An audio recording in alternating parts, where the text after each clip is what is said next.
Good evening, everybody, and welcome to the Planning, Development, and Zoning meeting for February 12th, 6 o'clock. So we'll go ahead and get started. We'll start with a roll call. Ryan Miller, that's me, I'm here. Kyle Maraskin. Here. Marianne Atkinson. Here. Kenneth Haynes. Here. Christy Kennard. Here. Dorothy Wayne. Here. And Muhammad Alam is not here at the moment. Okay, if I can get everybody to stand for the pledge, please.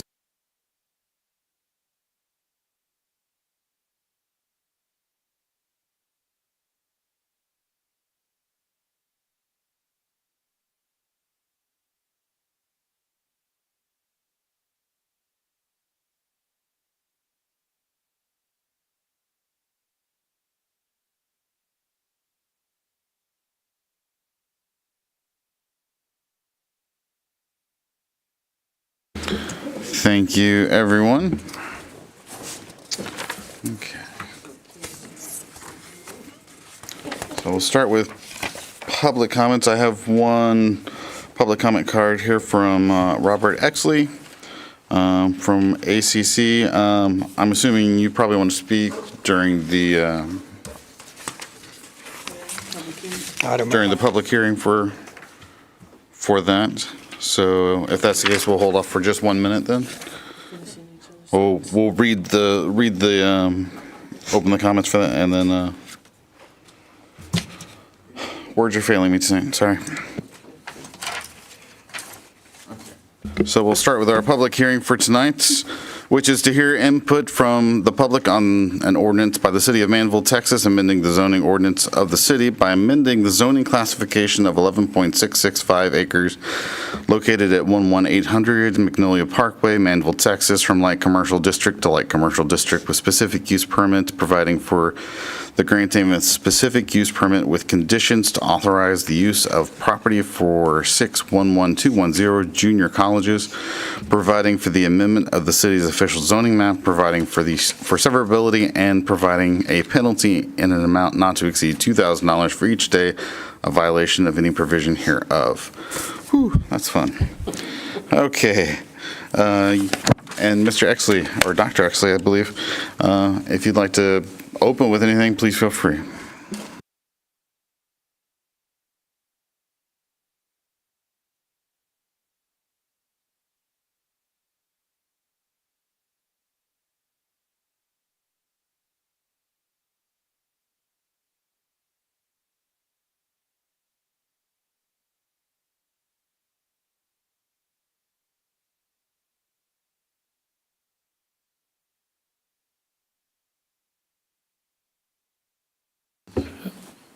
Do I have to start over?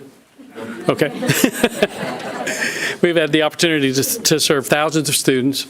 Currently, we have at any given time between 5,000 and 5,500 students. A little over 2,000 of those would be dual enrollment students from throughout AISD, Pearland ISD, and Danbury School District.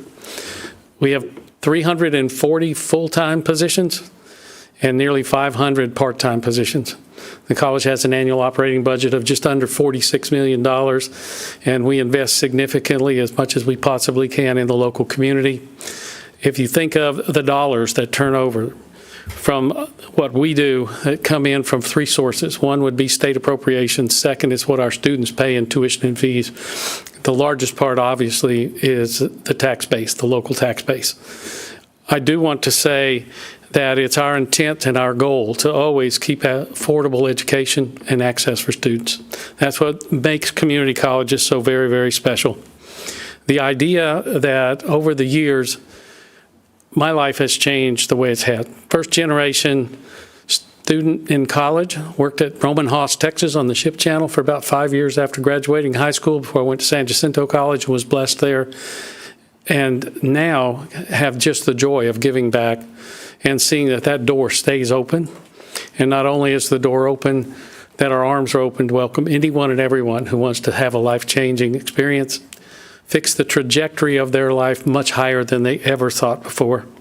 I've had stops around the country from Miami to the Midwest, around Omaha, to 13 years in Alabama, and finally back home, getting to work with one of the finest set of Board of Regents I've ever worked with, and a tremendous amount of folks who give deeply. Two real quick bragging points I want to make before I leave. One, our nursing programs are just the most stellar I've ever seen. The LVN, 13 consecutive years, 100% of our graduates passed their exams for licensure the very first time they took them. Our RN program usually runs somewhere around 94, 95%. The nationwide averages is in the low 80%. So we have some stellar folks, and I think it's an example of the community. We're delighted to have an opportunity to expand our services to the western port of our service area and taxing district. We look forward to being very close tied with the city of Manvel and making you very proud of us as we offer opportunities not just for credit education, but for workforce development and working with business and industry. Thank you very much to the folks who have come tonight. If you look at the group behind us, you'll see a number of Board of Regents members, the employees, and folks who are working with us every single day to make sure that what we put in place for you is of the first class appearance and safety as possible and provide those opportunities. Thank you very much, sir. Thank you. Okay. And we will open for any additional comments on the public hearing. Okay. Second call and final call for public comments. Okay, we'll close the public hearing at 6:07. Okay. Next up will be our consent agenda, which consists of just approving meeting minutes to date. And do I have any motions or questions about that? Motion to approve. I second. Second, all those in favor? And the motion carries 6-0. Okay, on our regular agenda, it looks like A, B, C, D, and E are all very similar. Does anybody object to combining those? Yes, no, maybe, No, sometimes? I have nothing. Okay. And does that work for y'all, combining that into kind of one group? They're all preliminary plats for Valencia, but the condition that staff recommend for Lake H is different than the condition for residential sections. Okay. So you can't combine it because they're different conditions? Well, okay, then we'll. Bobby, can't we still combine those and then approve with their, You should read the different conditions and go through each one. Otherwise, just do A first and Yep. then combine the rest of them. We'll just Yeah. do A and then put the rest into. and B, C, D, D? Yeah. Yeah. Okay. So we'll start with just A then. Consideration possible action to approve preliminary plat for Valencia Lake H. You want to give us a little rundown on that? It's a proposed detention within Valencia master plan development, and the proposed site is located along the west side of Chocolate Bayou, which is B09 on the master plan. The proposed plat subdivides 7.66 acres of land into one reserve for landscaping, lake, detention, and amenity. And staff recommends approval of the Valencia Lake H with one condition, which is proposed preliminary plat must have access to a public street. Since the proposed plat gains access from unplatted sections, approval of this proposed plat is contingent on the approval of a final plat of the specific section providing access to this proposed section. Okay, thank you. Any questions from anyone? No? I'll make a motion to approve item A with a condition. Second. All those in favor? And motion carries 6-0. Okay. Then agenda items B, C, D, and E, which are consideration possible action to approve the preliminary plat for Valencia Section 10, 11, 12, and 15. Two of them, Section 10 and 11, are for single-family specialty products, and Section 12 and 15 are for single-family residential lots. They're all in Valencia master plan development, and staff recommends approval of Valencia Section 10, 11, 12, and 15 with one condition, which is they need to provide updated interlocal and development agreement with the city and Brownsville County MUD number 84 for wastewater capacity over the approved 410 ESFCs. Okay, thank you very much. What questions? Any? Is this the same one where we talked about at the beginning, how they had they only had a certain number of water hookups, and then they were gonna, so they made progress to meet what they need to do? Yes, ma'am. So they're working on their interlocal agreement with the city to, basically, they're waiting on the city now to build our wastewater treatment plant expansion. So now that that project is moving forward, we should have bids, I believe March 13th is when we're supposed to start getting bids in for that project. So they're going to proceed, we're proceeding. What the interlocal agreement would say is if something happens and our plant isn't quite ready, then they can still pump and haul to another plant if they needed to. It's the same thing that we did with Meridiana. So, right. Yes, ma'am. Okay, any motions? I move that we accept items B, C, D, and E with conditions. Second. Mark.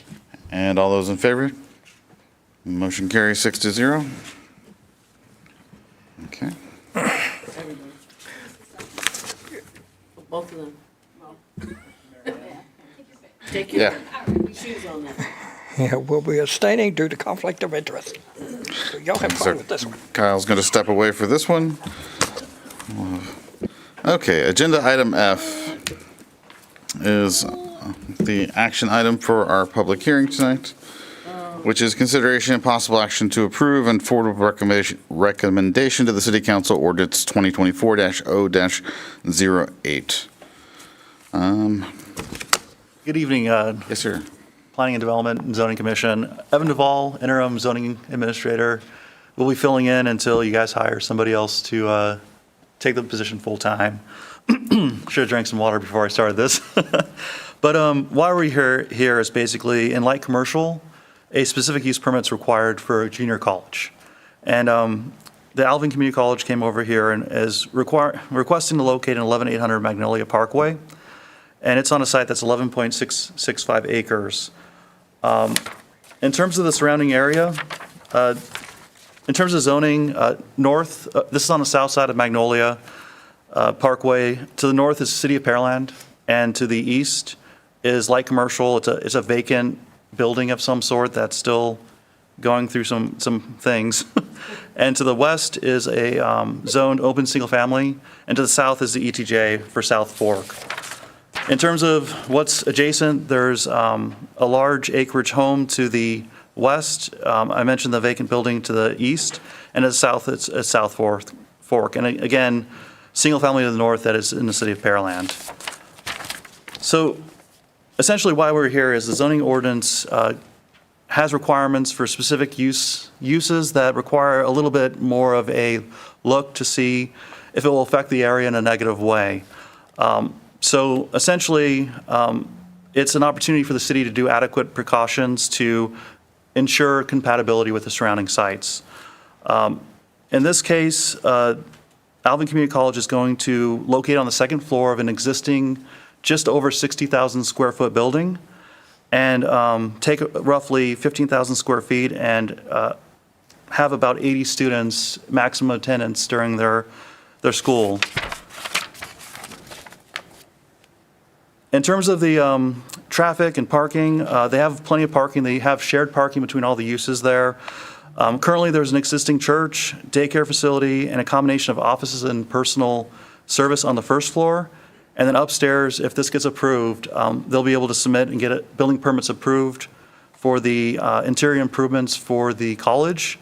And also, there'll be, in the future, maybe office upstairs. They have 168 parking spaces, and that works out to have plenty of parking even for the office that's not there currently. In terms of the traffic, there's already a church there, and this this community college will operate in times when the church is not operating, but also will not generate any more traffic than a church currently does during their peak hours. In terms of conditions, the only thing I've added on this for conditions is just to make sure that all the building, fire, and engineering comments are addressed during the permitting process. In terms of the pre-development meetings we've had with them, there's a slight complication where they may have to add an additional egress for fire safety. And I just wanted to mention that as in this report, just to have that on the record. And of course, it's all of how they design this space. But currently, it looks like that third egress is going to be required from the second story. Staff recommends approval with that one condition. If you have any questions, let me know.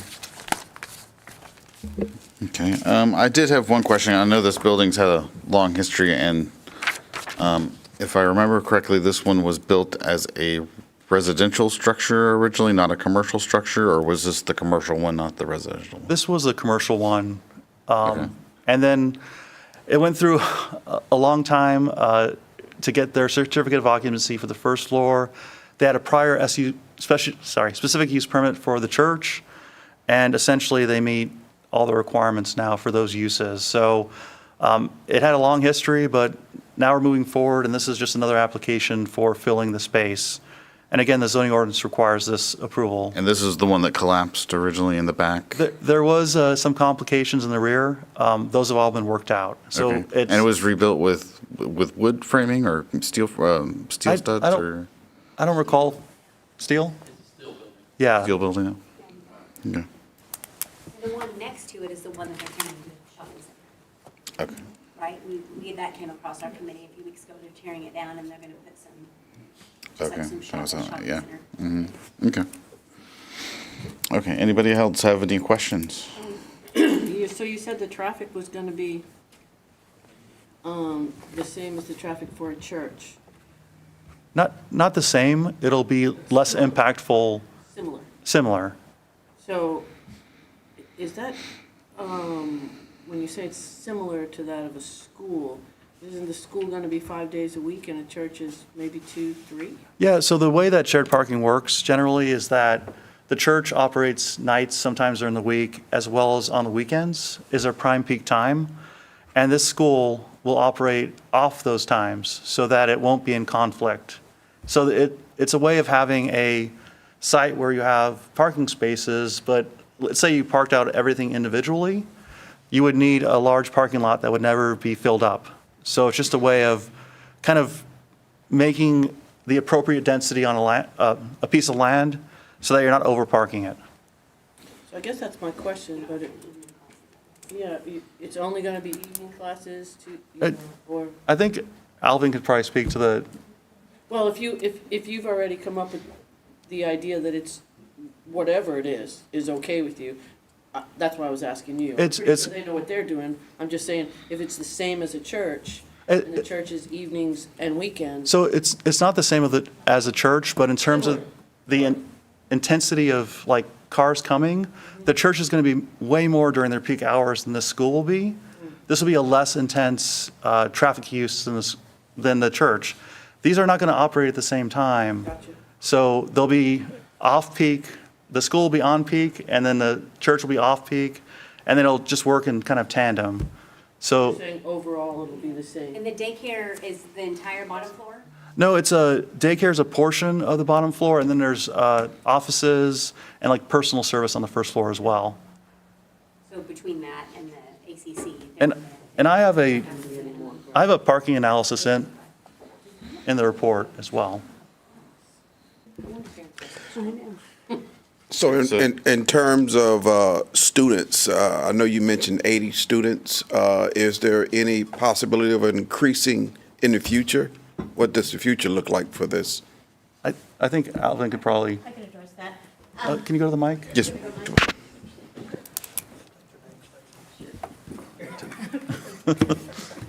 Hello, I'm Stacy Ebert from Alvin Community College. I'm the Vice President of Workforce and Strategic Initiatives. Hello, and thank you for having us. So the way our programs are designed that we'll be offering out there, they're going to be hybrid mix, which means didactic will be online for a lot of them, and then they'll come in kind of in chunks for, like, say, 10 to 15 at a time for various different programs to do the hands-on skills. So we won't have like a huge influx of like 80 people at one time.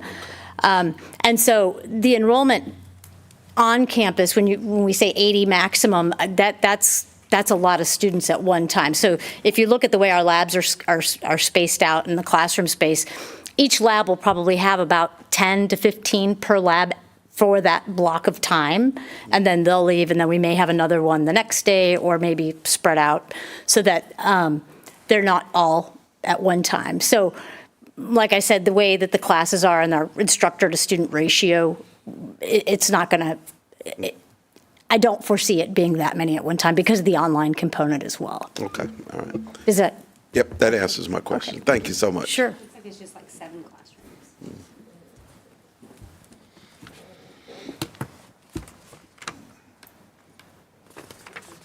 You're good? Good. I'm good.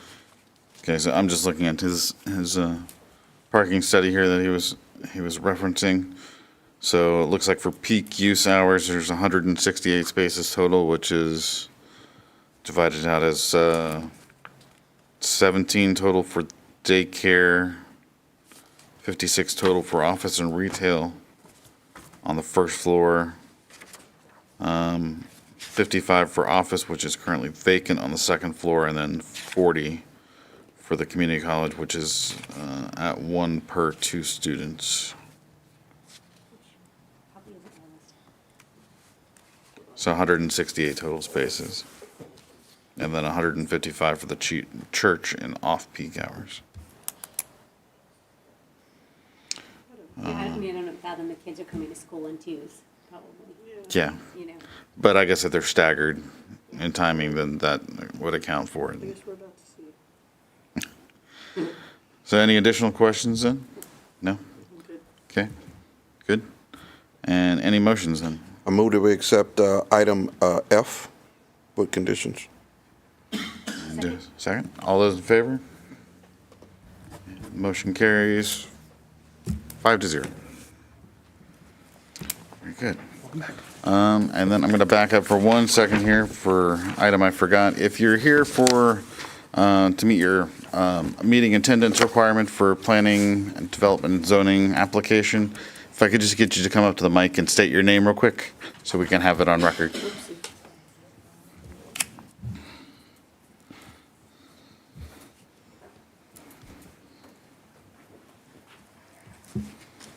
William Richardson.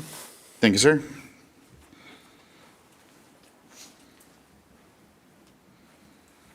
Since I remember who I am this time.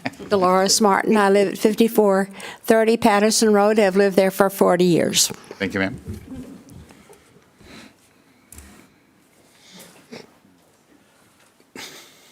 Good evening, I'm David Jones. Very good. Thank you. Okay. Agenda item G, consideration and possible action to approve and forward with recommendation to City Council the amended Planning, Development, and Zoning Commission bylaws. So this is an update to the bylaws for the Planning, Development, Zoning Commission.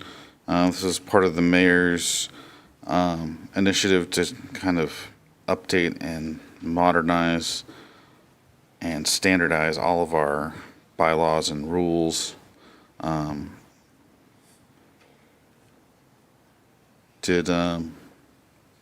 Bobby, did you want to go through the highlights of the changes, or? Wouldn't want to steal your thunder now, Ryan.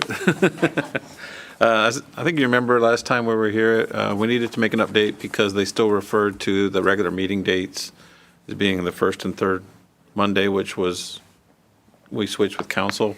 So we needed to update that. And when we started updating that, we basically moved a few things around. There were some things in the city code that weren't in the bylaws, so we made some references there to have it all in one package.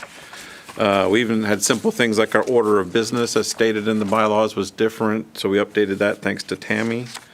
And then there was some language, I guess, that the mayor had asked to put in there, standards of professionalism, Article 8, about adhering to the highest ethical standards, treating fellow board members, staff applicants with respect and courtesy, confidentiality of sensitive information, preparedness and engagement. PD&Z Commission members are expected to come to meetings well prepared, having reviewed all relevant materials and information.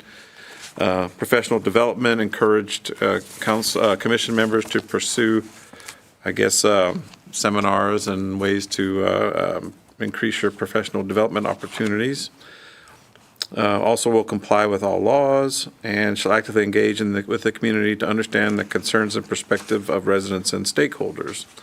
So some general things that the mayor would, I think, is going to ask for all boards and committees to adhere to. And it just was added into the bylaws at his request. And hopefully you've had a chance to review them. The rest of it is really either moving around things that were in the previous bylaws, updating a couple of things that I mentioned, and then adding the mayor's professional standards at the end.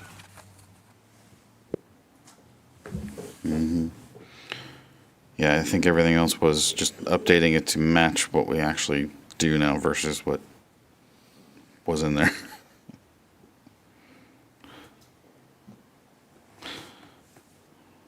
So what's the action?